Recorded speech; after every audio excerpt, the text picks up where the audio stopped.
Hi, and welcome to Ask Roger. I'm Roger Moore here at Hypnosis Health Info and Slender for Life.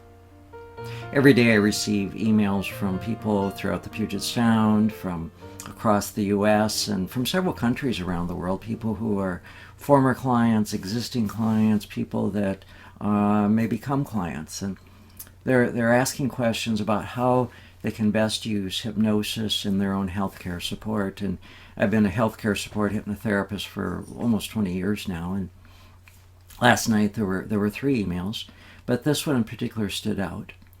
And this is a former Slender for Life weight loss client.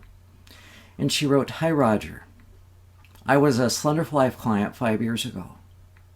I lost 65 pounds in 8 months, and I've kept it off all these years.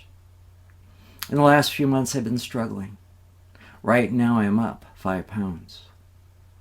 I'm rereading your book, and I've started listening to your MP3s. I remember you telling me about the importance of self-hypnosis, and I admit that I've not been using it for most of this year. What's the benefit of self-hypnosis, and why is it so crucial? And now that I think about it, I used self-hypnosis consistently until this year. That tells me it made a difference. But why? And why doesn't hypnosis last? Very truly yours, Rita." Well, Rita, first of all, congratulations on your weight loss success, and you've kept it off for 5 years now, and that is so awesome, and I so applaud you for that.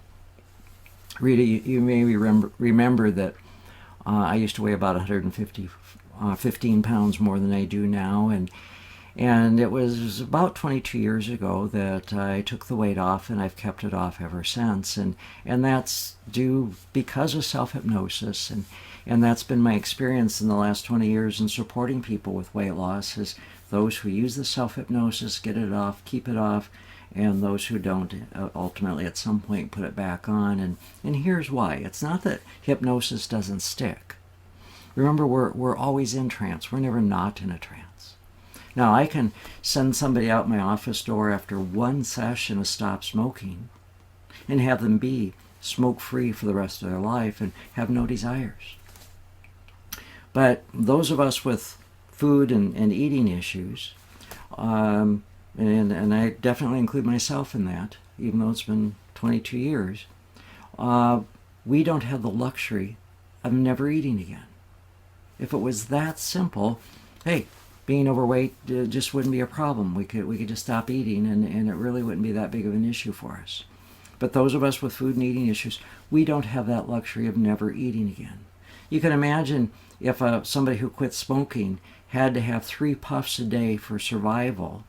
Well, pretty soon they'd be back to their pack a day. You and I don't have that luxury of never ever eating again. If we could just never eat, as I said, it would be really simple. But forever we're going to be dealing with the sights, the sounds, the smells, the tastes, the social, holiday, cultural, religious aspects of food. We have to have food for survival. So what happens is that we're constantly being bombarded with suggestions. And you know, those of us with depression-era parents, we have the 11th commandment, the most powerful hypnotic suggestion ever given: clean your plate, don't waste food. And so we walk into a restaurant, and they're going to give us a serving of food, roughly 2 cups. They're going to give us enough food for 8 to as much as 14 people, and there's that desire, that need, that old hypnotic suggestion: clean your plate. Or you're watching TV, and TV shows, like CSI or whatever you might be watching, they beat you down, they depress you, and then on comes the commercial for McDonald's. Hey, have a Big Mac and feel better, or go to Dairy Queen and you'll feel better. Powerful hypnotic suggestions. And of course, we all want to fit in, we all want to belong. Well, 68.8% of our family and peers are overweight. And we want to be just like them. Except for if we eat the foods, the fat, the salt, the sugar that they eat, and the quantities they eat it, we're going to be back just like they are. So that's where the hypnosis comes in. Use it several times a day, every day. If you remember, I taught you the 1-minute self-hypnosis technique where you give yourself suggestions, you take yourself relaxed, and bring yourself back in a minute. If you have luxury for more time, that's fantastic. Go for it. But so I urge you to reread chapter 2 in my book and listen to the company MP3s that go with that.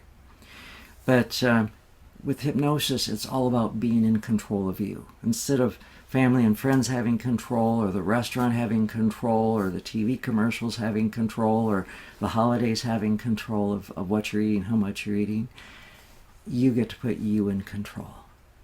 Hypnosis isn't about being out of control. It is the ultimate display of control. So use your self-hypnosis. Give yourself suggestions about healthy eating and eating only when you're hungry, and stop eating when your body says enough, no more.